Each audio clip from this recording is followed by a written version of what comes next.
Cześć, to Ewelsa. Dzisiaj przychodzę do Was z moją opinią na temat plastikowej palety Mijello Fusion Blue. Jeżeli jesteście ciekawi, to oglądajcie dalej.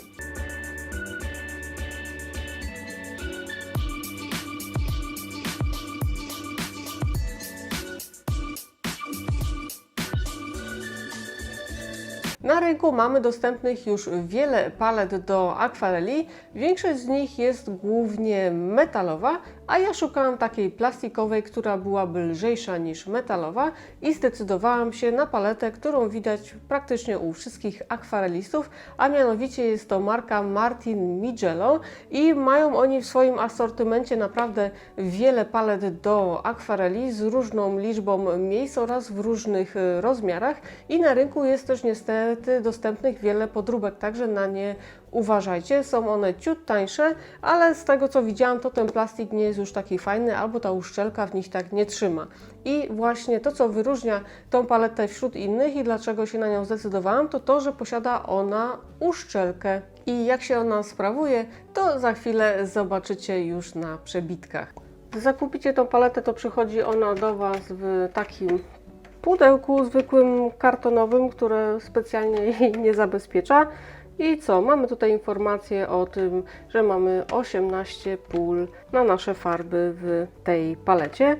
I co tu jeszcze mamy? No, jakieś oznaczenia oraz zapewnienie nas, jak tutaj będzie nam się ładnie rozprowadzać ta akwarela po tej powierzchni w środku, bo zazwyczaj na plastikowej powierzchni te kropelki inaczej się rozprowadzają niż na takiej porcelanowej palecie, więc jestem bardzo tego ciekawa, jak rzeczywiście ta farba będzie się zachowywać na tej palecie. Tu macie dokładny model tej palety i też tutaj zdjęcie, jak ona powinna wyglądać w środku.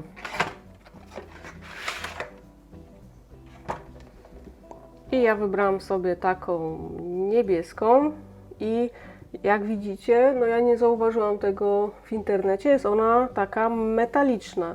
Nie mamy tutaj takiego płaskiego niebieskiego, tylko jest metaliczny. Bardzo mi się to podoba, bo w ogóle planowałam sobie przemalować to wieko, ale jak widzę to na żywo, to o wiele bardziej mi się podoba ta paleta w sensie koloru, bo też ten niebieski troszkę ciemniej wypada niż na zdjęciach w internecie i właśnie ten metaliczny kolor bardzo przypadł mi do gustu. Mamy tutaj jakieś takie logo kwadratowe oraz napis Watercolor Palette. No równie dobrze może być to przecież i gwasz, no ale mamy tutaj zdeterminowane przez producenta, że powinna być to akwarela i tak wygląda to od spodu. Widzimy tutaj właśnie te wszystkie przedziałki, jakich możemy się spodziewać w środku i jest ona zamykana tutaj na taki klips, na którym też znajduje się logo. Dzięki niemu nasza paleta nie otwiera się samoczynnie, nawet podczas upadku zatrzask się nie otworzył i z paletą nic się nie stało.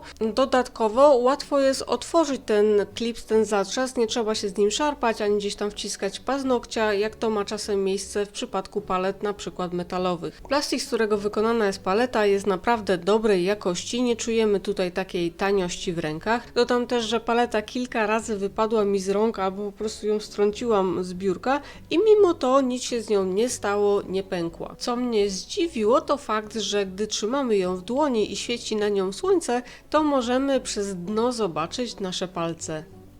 I tak prezentuje się ta paleta w środku. Mamy tutaj, jak już mówiłam, 18 przegródek na farby. Tutaj miejsce do mieszania naszych farb z przedziałkiem i ten przedziałek jest tutaj dość wysoki, więc bardzo dobrze, bo ta farba nie będzie się tutaj przelewać. Wśród przegródek na farbę znajdziemy 14 pól o prostokątnym kształcie o wymiarach 2 na 3 cm oraz 4 pola w kształcie trapezu, które znajdują się na rogach palety i wszystkie te pola mają zagłębienie takie pod skosem o głębokości 1 cm. Przegródki między polami są wysokie, dzięki czemu łatwo jest odsączyć pędzel, a także farba nie przelewa się z jednego pola na drugie. W wieku palety została umieszczona uszczelka, dzięki której paleta jest bardziej szczelna od innych palet dostępnych na rynku. Uszczelka dobrze spełnia swoją funkcję, jeśli w palecie nie pozostawimy zbyt dużo wody. Jeśli po prostu jest tam kilka kropelek cieczy, to raczej ona nie wyleje się na zewnątrz. Jeśli zaś zechcecie tam zostawić dużo takiej spływającej wody z farbą, to uszczelka może sobie z taką ilością nie poradzić. Jak widzicie, przy takiej ilości wody i bardzo energicznym potrząsaniu paletą wydostało się tylko kilka kropelek. Jak dla mnie test zdany na 5. W palecie kolory możemy mieszać nie tylko na białych powierzchniach, ale także na przejrzystej tacce. Tackę możemy swobodnie wyciągnąć z palety i używać jej jako dodatkowej powierzchni do mieszania. Dzięki temu, że możemy ją wyciągnąć, to bezproblemowo można ją umyć pod bieżącą wodą. Gdy tacka znajduje się w palecie, to jest ona zawieszona nad białą powierzchnią, co powoduje, że plamy koloru na tej tacce rzucają cień na wieko pod spodem, przez co kolory, które widzimy, są delikatnie ciemniejsze niż są w rzeczywistości. Tackę możemy także wykorzystać do sprawdzenia przygotowanego na niej koloru przez przyłożenie jej do naszej pracy. Myślę, że dla osób początkujących może być to ciekawa opcja. W opisie producenta oraz w niektórych sklepach online znajdziemy informację mówiącą o tym, że woda z farbą czy farba na powierzchni tej palety nie skrapla się tak jak ma to miejsce w przypadku wszystkich innych palet plastikowych. Niestety nie zgodzę się z tą informacją, bo jak sami widzicie, woda czy farba skrapla się tutaj typowo jak na plastikowej powierzchni, czyli po rozprowadzeniu właśnie cieczy na palecie, ta woda natychmiastowo skupia się w jedną kropelkę i po części powstają też wokoło inne krople, które są niepożądane w tym momencie. Producent stwierdzi, że biała powierzchnia palety nie odbarwia się. Niestety ja się z tym nie zgodzę. Specjalnie na tylko kilka dni pozostawiłam plamy rozpuszczonego koloru, który należy do barwiących i jak widzicie paleta się zabarwiła. Mycie z pomocą wody nie usuwa pozostałości koloru. Jest na to sposób, który prawie całkowicie może usunąć to przebarwienia, ale o tym będzie w innym odcinku na temat palet do akwareli. Co jeszcze zauważyłam podczas pracy z tą paletą, to jest ona lekka, nie obciąża ona torby podczas jej transportu. Dzięki temu, że ma taki obły kształt, to łatwo ją się wkłada i wykłada z torby czy z plecaka.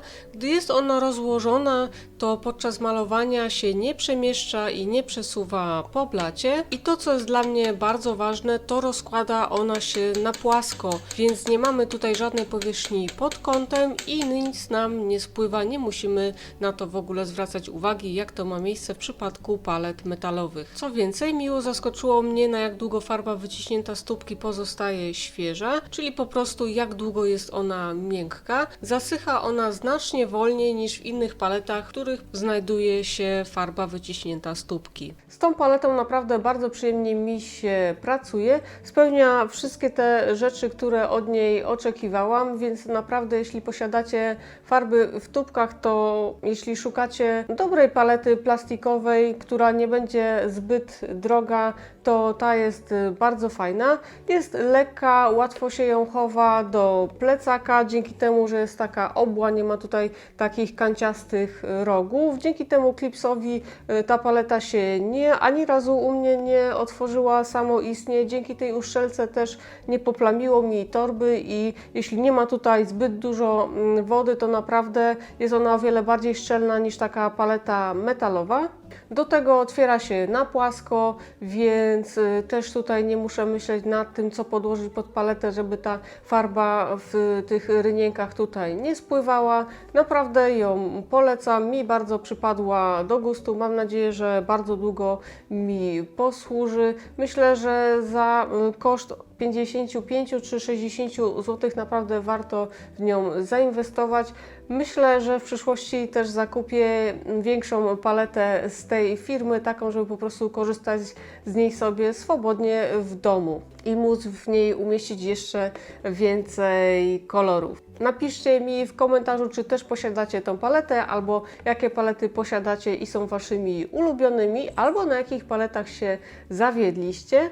Ja jak zawsze zapraszam Was na mojego Facebooka Edevelsa, na mojego Instagrama Edevelsa Art, a także na mojego bloga, gdzie znajdziecie zdjęcia i zbliżenia właśnie tej palety, czyli www.evelsa.pl. Jeśli jesteście tu nowi i nie subskrybujecie tego kanału, to koniecznie to zróbcie, żeby nie opuścić żadnego nowego odcinka. Zapraszam Was także do oglądania innych filmów na moim kanale. Znajdziecie na przykład recenzję palety metalowej z firmy Renesans. Dzisiaj się już z Wami żegnam, życzę Wam miłego dnia, do zobaczenia w następnym odcinku, pa pa!